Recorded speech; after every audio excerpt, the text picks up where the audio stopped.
India's number 1 varicose veins hospitals ఐబీసీను సంప్రదించండి. మీ నొప్పి లేని ప్రయాణాన్ని ప్రారంభించండి.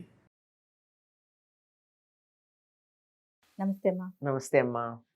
అమ్మా, మన సంప్రదాయం ప్రకారం పెళ్ళైన ప్రతి స్త్రీ కూడా మట్టెలు ధరిస్తుంది. ముఖ్యంగా పెళ్లిలోనే మేనమామలు, కొన్ని కుటుంబాల్లో మేనమామలే మెట్లు పిల్లలు పిల్లకి చీర ఇస్తూ ఉంటారు కదా. అసలు మట్టెలు ఎలా ధరించాలి? దీనికంటూ ప్రత్యేకించి ఏమైనా నియమాలు ఉన్నాయా? అమ్మా, మేనమామలు ఇచ్చారా, పుట్టింటి వారు ఇచ్చారా, అత్తింటి వారు ఇచ్చారా కాదు లెక్క. కాలికి ఎవరు తొడుగుతున్నారు? భర్త. భర్త అక్కడే పట్టుకున్నాడు కాలు. మనం మర్చిపోతుంటాం చాలా విషయాలు. ఎందుకు ఏం కాలు పట్టుకుని మట్టెల తొడగంలో ఉన్న విశేషం ఏమిటి? భార్య కాళ్ళు పట్టుకోవాలా భర్త? కదా, గోరింటాకు పెట్టడే, అలాంటివి ఏం చేయడే. అవును. మట్టెలు ఎందుకు తొడుగుతాడు అంటే ఈ మట్టెలకి తన వంశోద్ధరణకి సంబంధం ఉంది. వంశోద్ధరణ ఉంది ఇక్కడ. ఓకే. అంటే వంశోద్ధరణ ఎట్లా జరుగుతుంది? సంతానాన్ని కంటే. సంతానాన్ని కనడానికి కావలసినటువంటి గర్భాశయం ఉంది కదా, ఆ గర్భాశయాన్ని బ్యాలెన్స్ చేసేటటువంటి నాడీ కేంద్రాలు బొటన వేలు పక్కన ఉన్న వేలి కింద భాగంలో ఉంటాయి. ఇప్పుడు ఇది పాదం అనుకుంటే ఇది బొటన వేలు అంటే ఈ వేలు, దీనికే కదా పెడతారు మెట్టెలు, మిగిలిన వాటికి కాదు. అది ఎక్కడుంటాయంటే ఇక్కడ ఉంటాయి, ఇక్కడ అంతే, ఇక్కడ ఉంటాయి, ఇక్కడ కాదు, ఇక్కడ కాదు. పాదం ఇలా వేసినప్పుడు ఇది నేలకి తగులుతుందా? తగలదు. తగలదు కదా. మరి దాన్ని ఇలా తరచుగా ఇలా నెమ్మదిగా నెమ్మదిగా నెమ్మదిగా ఇలా నొక్కుతూ ఉన్నట్టయితే గర్భాశయానికి సంబంధించిన సమస్యలు ఉండవు. గర్భధారణ తేలిగ్గా ఉంటుంది. గర్భధారణ జరిగిన తర్వాత గర్భ విచ్ఛిత్తి జరగకుండా ఉంటుంది. సుఖ ప్రసవం అవుతుంది. ఎన్ని కారణాలు ఉన్నాయి. ఇది సంబంధించిన నాడీ మండలం ఇక్కడ ఉంది. అందుకని రెండు పాదాలలోనూ బొటనవేలు పక్కన ఉన్న వేలి కింద ఇలా ఇలా ఇలా ఇలా ఇలా రోజుకు పొద్దునో పావు గంట, సాయంకాలమో పావు గంట, ఈ కాలికో పావు గంట, ఆ కాలికో పావు గంట, మొత్తం గంట నొక్కుంటూ కూర్చుంటే ఏం జరుగుతుంది? అందుకని అది నొక్కడానికి వీలుగా ఒక ఏర్పాటు పెట్టుకున్నాం. నడిచినప్పుడల్లా ఏమవ్వాలి? ఇది ఇలా నేలకి తగిలి ఈ నేల ఇలా ఇలా ఇలా ఇలా ఇలా లోపల నొక్కడం జరుగుతుంది. అందువల్ల మెట్టెలు ఎంత ఉండాలి అంటే కాలికి పెట్టుకుంటే నేల మీద ఇలా కాలు పెడితే నేలకి ఇది తగిలి ఇక్కడ ప్రెషర్ రావాలి. అందుకని అంత పెద్ద మట్టెలు ఉండాలి. మనం కాలికి అందంగా ఉంటుందని సన్నగా తీగల్లాగా పెడతారు మట్టెలు. తీగల్లాగా పెట్టే మట్టెలు ఎక్కడ ఉంటున్నాయి? ఇక్కడ తగలవు, ఇక్కడ ఉంటాయి. ఇక్కడి నుంచి ఇక్కడికి చాలా అందంగా ఈ చివరి దాకా ఉంటాయి. దానివల్ల ఏమంత ప్రయోజనం ఉంది?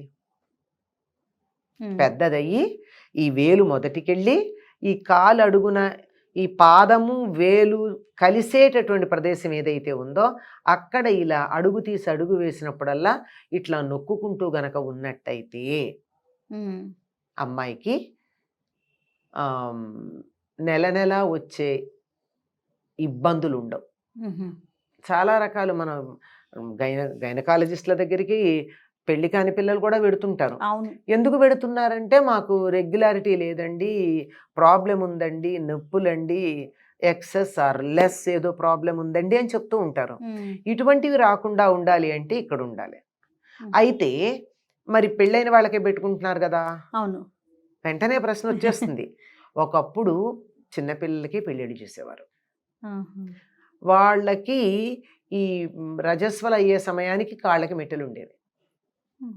పెళ్ళి అయిపోయేది అప్పటికి 8 ఏళ్లకో 9 ఏళ్లకో చేసేవాళ్ళు కదా. కానీ ఇక్కడ గుర్తుంచుకోండి, ఇలా మాట అనగానే మనం అంత అనాగరికులం అనేస్తూ ఉంటారు. 8 ఏళ్లకో 9 ఏళ్లకో పెళ్ళి అయితే కాపరానికి వెళ్ళేవాళ్ళు కాదు. కాపరానికి వెళ్ళడానికి దానికి ప్రత్యేకంగా దానికి అర్హత వచ్చిన తర్వాతే కాపరానికి పంపించేవారు. సంసారం చేయడానికి తగిన వయసు వచ్చాకే కాపరానికి పంపించేవారు. పెళ్లి మాత్రం ముందు చేసేవారు. దానివల్ల దాని ప్రయోజనాలు వేరే ఉన్నాయి, దానివల్ల నష్టాలు ఉన్నాయి, లేదనంటల్లా ప్రయోజనాలు కూడా ఉన్నాయి. ఎందుకంటే వీళ్ళు వాళ్ళు అని తెలుసుంటుంది. అక్కడ అలవాట్లు రాకపోకల వల్ల వాళ్ళకి సత్సంబంధాలు కలుస్తాయి. తర్వాత వెళ్ళి ఈ అమ్మాయి అక్కడ అలవాట్లు తెలుసుకుంటూ ఉంటుంది. తర్వాత ఇతను నా భర్త అని ఫిక్స్ అయిపోయాక ఒక యవ్వన ప్రాదుర్భావంలో ఒక పురుషుడు గురించి ఒక అమ్మాయి ఆలోచించాలన్నా, ఒక అమ్మాయి గురించి అబ్బాయి ఆలోచించాలన్నా వాళ్ళకు లక్ష్యం ఉండేది కనుక డైవర్షన్స్ తక్కువ ఉండేవి. అవును. ఇది కొన్ని ప్రయోజనాలు. సరే, దానివల్ల వచ్చే నష్టాలు చాలా ఉన్నాయి, దీన్ని కాదనంటారు. అవునవును. కనుక అలా ఉన్నప్పుడు ముందరే కాలికి మెట్టెలు ఉండేవి గనక, అప్పటికి రజస్వలు అయ్యే సమయానికే ఉండేవి గనక అప్పటి నుంచి కూడా రెగ్యులారిటీకి ఇవి చాలా సహకరించేవి. సాధారణంగా వివాహం భర్త పోయిన తర్వాత కాలికి మెట్టెలు తీసేయమని చెప్తూ ఉంటాం. అవును. అది ఎందుకు అంటే ఆ తర్వాత వీళ్ళకి భర్త లేకపోయాక గర్భధారణ ఉండదు కదమ్మా, వాటి అవసరం అవును. ఏముంది? అందుకని అంత ఉన్నా లేకపోయినా it doesn't make any difference. Okay. అయితే ఇంకా అప్పటికి వయసులో ఉండి 25 ఏళ్లకో 20 ఏళ్లకో, గాడ్ ఫర్బిడ్, అటువంటి పరిస్థితి కనుక వచ్చినట్టయితే వాళ్ళకి పెట్టుకోవడం వల్ల తప్పులేదు. కానీ ఇవి సన్నగా కాదు, పెద్ద ఉండాలి. ఈ పెద్దవి ఎంత అంటే మనకు సామెత ఉంది, కంచం మార్చి మట్టలు, మట్టలు మార్చి కంచం చేయించారు అని. అంత పెద్దవి.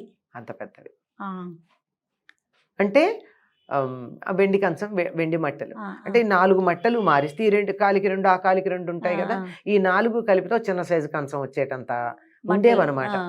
అంత పెద్దవి ఉంటేనే వాటి వల్ల ప్రయోజనం ఉంటుంది. ఓకే. దానివల్ల చాలా చక్కని, అందుకే నా వంశాన్ని ఉద్ధరించడానికి వచ్చి నాకు వంశోద్ధారకుడిని ఇస్తున్నావు, దాన్ని రక్షించుకోవడం నా బాధ్యత అని తానే భార్య కాళ్ళకి మట్టెలు తొడుగుతాడు పెళ్లి కొడుకు పెళ్లిలో.